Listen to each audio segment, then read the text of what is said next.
ಕತೆ ಅಂದ್ಕೂಡ್ಲೆ ಮಾಹಿತಿ ನೋಡೋಕೆ ಕಾಯ್ತಾ ಇರ್ತೀರಾ ಅನ್ನೋದು ಗೊತ್ತು. ಇವತ್ತು ತುಂಬಾ ವಿಚಿತ್ರವಾದ ಗುಣವನ್ನ ಹೊಂದಿರೋ ಪೆಂಗ್ವಿನ್ ಪಕ್ಷಿಯ ಬಗ್ಗೆ ಮಾಹಿತಿಯನ್ನ ನೋಡೋಣ.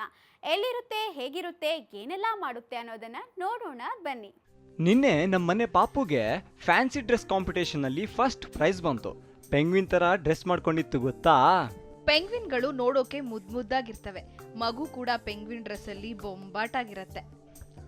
ನಾನು ಒಂದು ಪೆಂಗ್ವಿನ್ ಅನ್ನ ಮನೇಲಿ ತಂದು ಸಾಕ್ಬೇಕು ಅಂತ ಇದ್ದೀನಿ. ಎಲ್ಲಿ ಸಿಗುತ್ತೆ? ಅಯ್ಯೋ ಪೆದ್ದು, ಆ ಪಕ್ಷಿ ಹಾಗೆಲ್ಲ ಸಿಗೋದಿಲ್ಲ ಕಣೋ. ಅದು ಹಿಮ ಬೀಳುವಲ್ಲಿ ವಾಸ ಮಾಡೋ ಪಕ್ಷಿ. ಅದ್ರ ಬಳಿ ವಿಶೇಷತೆಗಳ ಸರಮಾಲೆನೇ ಇದೆ. ಅದ್ ನೋಡೋಕೆ ಅಷ್ಟು ದೊಡ್ಡದಾಗಿದ್ರು ಅದು ಹಾರೋದಿಲ್ಲ ಗೊತ್ತಾ. ನಡೆದಾಡ್ಕೊಂಡು ಜೀವನ ಸಾಗಿಸುತ್ತೆ. ಅರ್ಧ ಲೈಫ್ ನೀರಲ್ಲಿ, ಇನ್ನರ್ಧ ನೆಲದ ಮೇಲೆ. ಆದ್ರೆ ಅದಕ್ಕೆ ನಾನು ರೆಕ್ಕೆನ ನೋಡಿದ್ದೀನಿ. ಹೌದು, ಅದಕ್ಕೆ ರೆಕ್ಕೆಗಳಿರ್ತವೆ. ಆದ್ರೆ ಆ ರೆಕ್ಕೆಗಳು ಅವಕ್ಕೆ ಹಾರಾಡೋದಕ್ ಬದಲು ಈಜಾಡೋದಕ್ಕೆ ಬಳಕೆಯಾಗ್ತವೆ. ಪೆಂಗ್ವಿನ್ಗಳು ಅತ್ಯುತ್ತಮ ಈಜುಗಾರರು. ನಿಂಗ್ ಗೊತ್ತಾ, ಇವು ಗಂಟೆಗೆ 22 ಮೈಲಿಯಷ್ಟು ವೇಗವಾಗಿ ಈಜಬಲ್ಲವು. ಅಮೇಜಿಂಗ್. ಬೇರೆ ಎಲ್ಲ ಪಕ್ಷಿಗಳು ನೀರಲ್ಲಿ ಮುಳುಗಿದ್ರೆ ಸತ್ತೋಗ್ತಾವೆ ತಾನೆ, ಇವುಗಳಿಗೆ ಉಸಿರು ಕಟ್ಟೋದಿಲ್ವಾ? ಎಲ್ಲಾ ಪಕ್ಷಿಗಳ ದೇಹ ಪ್ರಕೃತಿ ಒಂದೇ ತರ ಇರೋದಿಲ್ಲ. ಇವು 20 ನಿಮಿಷಕ್ಕೂ ಅಧಿಕ ಸಮಯ ನೀರಿನಲ್ಲಿ ಮುಳುಗಿರಬಲ್ಲವು.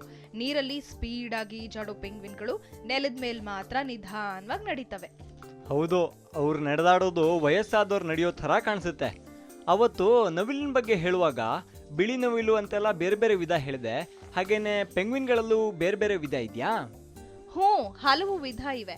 Emperor penguin, king penguin, African penguin, macaroni penguin, gentoo penguin, southern rock hopper penguin, royal penguin ಅಂತ ಸುಮಾರು 17 ವಿಧಗಳಿದೆಯಂತೆ. ನಮ್ಮ ಉತ್ತರ ಭಾರತದಲ್ಲಿ ಹಿಮ ಬೀಳುತ್ತಲ್ವಾ, ಅಲ್ಲಿ ಬೇಕಾದಷ್ಟು ಸಿಗಬಹುದು ಅಲ್ವಾ? ಇಲ್ಲ, ಇದು ನಮ್ ದೇಶದಲ್ಲಿ ಕಾಣಿಸೋದಿಲ್ಲ. New Zealand, Australia, Chile, Argentina, south ಆಫ್ರಿಕಾದಲ್ಲಿ ಇವುಗಳನ್ನ ಕಾಣಬಹುದು. ಓಹೋ, ಹಿಂಗೂ ಇದೆಯಾ? ಮತ್ತೇನೆಲ್ಲ ವಿಶೇಷತೆಗಳಿವೆ? ಇವುಗಳಿಗೆ ಫ್ಯಾಮಿಲಿ ಅಂದ್ರೆ ಮುಗೀತು. ಸಂಗಾತಿ ವಿಷಯದಲ್ಲಿ ತುಂಬಾನೇ ನಿಯತ್ತನ್ನ ಹೊಂದಿರ್ತವೆ. ಗಂಡು ಪೆಂಗ್ವಿನ್ಗಳು ಸಾಮೂಹಿಕವಾಗಿ ಒಂದು ಮಾಸದಲ್ಲಿ ಒಂದು ಪ್ರದೇಶದಿಂದ ಇನ್ನೊಂದು ಪ್ರದೇಶಕ್ಕೆ ಗುಳೆ ಹೋಗ್ತವೆ. ಬರೋಕೆ ವರ್ಷಗಳಾದ್ರೂ ಆಗಬಹುದು. ಆದ್ರೆ ವರ್ಷವಾದ ಮೇಲೂ ವಾಪಸ್ ಬಂದು ತನ್ನದೇ ಸಂಗಾತಿಯನ್ನ ಹುಡುಕಿಕೊಳ್ಳುತ್ತೆ. Wow, it's interesting. ಹೆಣ್ಣು ಪೆಂಗ್ವಿನ್ಗಳು ಮೊಟ್ಟೆ ಇಡ್ತಾವಲ್ಲ, ಅದ್ರ ಬಗ್ಗೆ ಅತಿ ಹೆಚ್ಚು ಕಾಳಜಿ ತಗೊಳ್ಳೋದು ಕೂಡ ಗಂಡು ಪೆಂಗ್ವಿನ್ಗಳು. ಹೆಂಡತಿ ಮೊಟ್ಟೆ ಇಟ್ರೆ ಅದಕ್ಕೆ ಕಾವು ಕೊಡೋದು ಕೂಡ ಗಂಡನೇ. ಓಹೋ, ಪೆಂಗ್ವಿನ್ಗಳು ಕೂಡ ಗಂಡಂಗ್ ಕಷ್ಟ ಕೊಡ್ತಾವೆ ಅಂದಂಗಾಯ್ತು. ಹಾಗೆ ಅಂದ್ಕೋ. ಆದ್ರೆ ಹೆಣ್ಣು ಪೆಂಗ್ವಿನ್ಗಳು ತುಂಬಾನೇ ಭಾವಜೀವಿಗಳಂತೆ. ತನ್ನ ಮಗು ಸತ್ತೋದ್ರೆ ಅವು ಮಾನಸಿಕವಾಗಿ ತುಂಬಾನೇ ಕುಗ್ಗ್ ಹೋಗ್ತಾವಂತೆ. ಅಷ್ಟೇ ಅಲ್ಲ, ತನ್ನ ಮಕ್ಕಳನ್ನ ಕಳ್ಕೊಂಡು ನೋವಲ್ಲಿ ಬೇರೆ ಪೆಂಗ್ವಿನ್ ಮರಿಗಳನ್ನ ಕದಿಯೋಕ್ಕೂ ಹೋಗ್ತಾವಂತೆ. ಇದೇ ವಿಷಯಕ್ಕೆ ತುಂಬಾನೇ ಹೊಡೆದಾಟಗಳನ್ನ ಕೂಡ ಮಾಡ್ಕೊಳ್ತಾವಂತೆ. ಎಷ್ಟಂದ್ರು ಅಮ್ಮ ಅಲ್ವಾ, ಪಾಪ.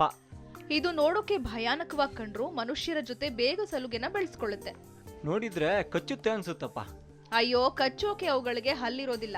ಆದ್ರೂ ಮೀನುಗಳನ್ನ ಹಿಡಿದು ತಿನ್ನೋದ್ರಲ್ಲಿ ಚಾಣಾಕ್ಷರು ಗೊತ್ತಾ. ಹಿಂಗೆಲ್ಲ ಇರ್ತಾವಾ? ನೋಡಿದ್ರೆ ಹಾಗೆ ಅನ್ಸೋದೇ ಇಲ್ಲ. ಸರಿ, ನಾನು ಪೆಂಗ್ವಿನ್ ಡ್ರೆಸ್ನ ಅಂಗಡಿಗೆ ಕೊಟ್ಟು ಬರಬೇಕು, ಬರ್ಲಾ? ಓಕೆ, ಟಾಟಾ. ಮುದ್ದು ಮುದ್ದಾದ ಪೆಂಗ್ವಿನ್ ಬಗ್ಗೆ ನೋಡ್ತಾ ನೋಡ್ತಾ ಇವತ್ತಿನ ಸಂಚಿಕೆ ಮುಗಿಯೋ ಸಮಯ ಆಗೋಯ್ತು.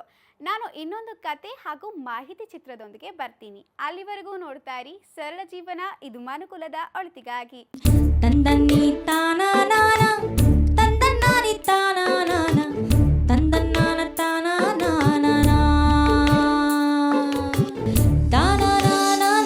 ಅಜ್ಜಿ, ಕತೆ ಹೇಳಜ್ಜಿ.